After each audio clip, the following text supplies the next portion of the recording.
سب سے پہلے جو اللہ کے رسول پر قرآن مجید کا حصہ نازل ہوا تھا وہ سورۃ العلق کی ابتدائی 5 آیات ہیں۔ یہ جو 5 آیات ہیں جو آپ علیہ الصلوۃ والسلام پر نازل ہوئی، وہ مہینے کے اعتبار سے رمضان کا مہینہ تھا۔ اللہ تعالیٰ نے قرآن مجید میں فرمایا سورۃ البقرہ میں، شہر رمضان الذی انزل فیہ القرآن ھدی للناس وبینات من الھدی والفرقان۔ یہاں اللہ رب العالمین نے ماہ رمضان کا ذکر فرمایا کہ قرآن مجید رمضان کے مہینے ہی میں نازل ہوا، اور رمضان کی کس رات میں؟ قرآن مجید کے اندر صرف یہ بات ہے کہ وہ لیلۃ القدر میں قرآن نازل ہوا۔ لیلۃ القدر میں اللہ تعالیٰ نے قرآن مجید میں سورۃ القدر میں ارشاد فرمایا، انا انزلناہ فی لیلۃ القدر وما ادراک ما لیلۃ القدر۔ معروف آیت کریمہ ہے، تقریباً دنیا کے سارے مسلمان یعنی قدیم جدید سب اس بات سے واقف ہیں کہ وہ لیلۃ القدر میں نازل ہوا۔ اللہ تعالیٰ نے سورۃ الدخان کی ابتدا میں ارشاد فرمایا، حامیم والکتاب المبین انا انزلناہ فی لیلۃ مبارکۃ انا کنا منذرین۔ لیلۃ القدر کیا ہے؟ وہ لیلۃ مبارکہ ہے۔ لیلۃ مبارکہ کیا ہے؟ لیلۃ القدر ہے۔ لیکن لیلۃ القدر بالضبط کس تاریخ میں؟ وہ قرآن مجید میں اس کی صراحت نہیں ہے۔ اس کی صراحت اللہ کے رسول علیہ الصلوۃ والسلام نے حدیث مبارکہ میں ارشاد فرمائی ہے۔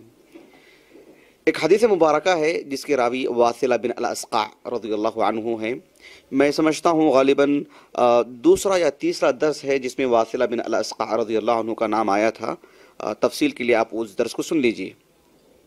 وہ صحابی رسول کہتے ہیں کہ آپ علیہ الصلوۃ والسلام نے جو آسمانی وہ کتابیں جن کا ذکر قرآن مجید میں ہے، ان کی تفصیل بتلاتے ہوئے اللہ کے رسول صلی اللہ علیہ وسلم نے کہا، انزلت صحف ابراہیم فی اول لیلۃ من رمضان۔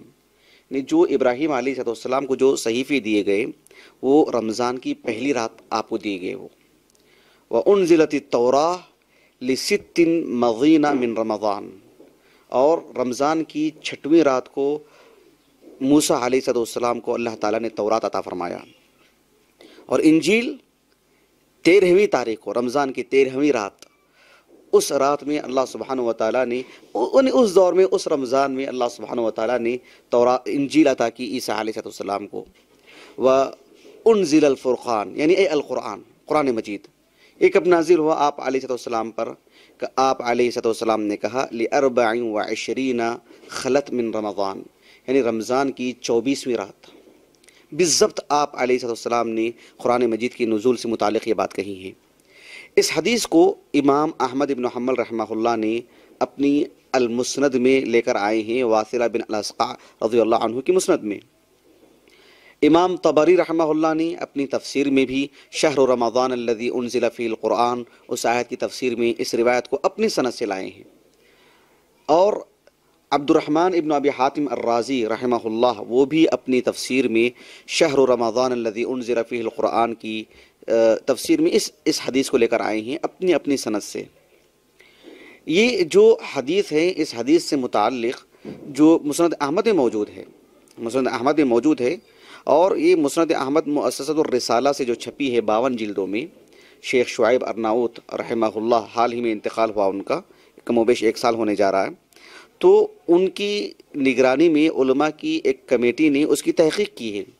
ان حضرات نے اس حدیث کو ضعیف قرار دیا ہے، اور اس کی وجہ یہ بتلائی ہے کہ اس سند میں ایک راوی ہیں عمران القطان، عمران ابن داور ان کا نام تھا، ابو العوام کنیت ہے، زبیر ابن العوام صحابی رسول ہیں نہیں رضی اللہ عنہم، العوام ابو العوام کنیت تھی ان کی، اور اسی کنیت سے مشہور ہیں، اور سند میں عمران القطان کا ہی اکثر نام آتا ہے، کبھی عمران ابو العوام ایسے نام آتا ہے۔ یہ جو راوی ہیں 160 ہجری سن وفات ہے ان کا، اور جیسے ہم کہتے ہیں کبار صحابہ، کبار تابعین، ویسے کبار اتباع تابعین میں ان کا شمار ہوتا ہے۔ اس راوی کے ضعف کی وجہ سے اس کتاب کے جو محققین ہیں انہوں نے ضعیف قرار دیا ہے، کہا ہے کہ یہ راوی منفرد ہیں، اور ان کا تفرد ایسا نہیں ہے کہ ان سے کوئی بات لی جائے، کوئی ان کا متابع چاہیے، کوئی ثقہ راوی۔ اس بنیاد پر انہوں نے ضعیف قرار دیا اس روایت کو۔ لیکن اس روایت کو جیسے کہ میں نے کہا امام طبری رحمہ اللہ نے بھی اپنی تفسیر میں لائے ہیں اس آیت کریمہ کی تفسیر میں، شہر رمضان الذی انزل فیہ القرآن۔ مصر کے ایک نامور محقق، نامور عالم دین شیخ احمد شاکر مصری رحمہ اللہ، بہت عظیم محقق ہیں، یہ 1958 میں ان کا انتقال ہوا۔ مسند احمد کی بھی محقق ہیں وہ، تفسیر طبری کی بھی محقق ہیں، سنن ترمذی کی بھی محقق ہیں، اور علمی دنیا میں ان کی تحقیق بہت ہی استنادی حیثیت رکھتی ہے، ان کی بات لی جاتی ہے، معتمد علی عالم دین ہیں۔ آپ نے اس روایت کو صحیح قرار دیا ہے۔ شیخ محمد ناصر الدین البانی رحمہ اللہ ہیں، آپ نے بھی سلسلۃ الاحادیث الصحیحہ میں اس روایت کو لائے، اور آپ نے کہا کہ عمران ابو العوام القطان ان کے سلسلے میں کہا کہ وفیہ کلام یسیر، ان کے تعلق سے کچھ ہلکا پھلکا کلام ہے، اور یہ ایک اور جو ہے اس حدیث کو آپ نے صحیح قرار دیا ہے، شیخ البانی رحمہ اللہ نے صحیح مطلب حسن قرار دیا ہے، صحیح اس معنی میں کہ قابل حجت ہے۔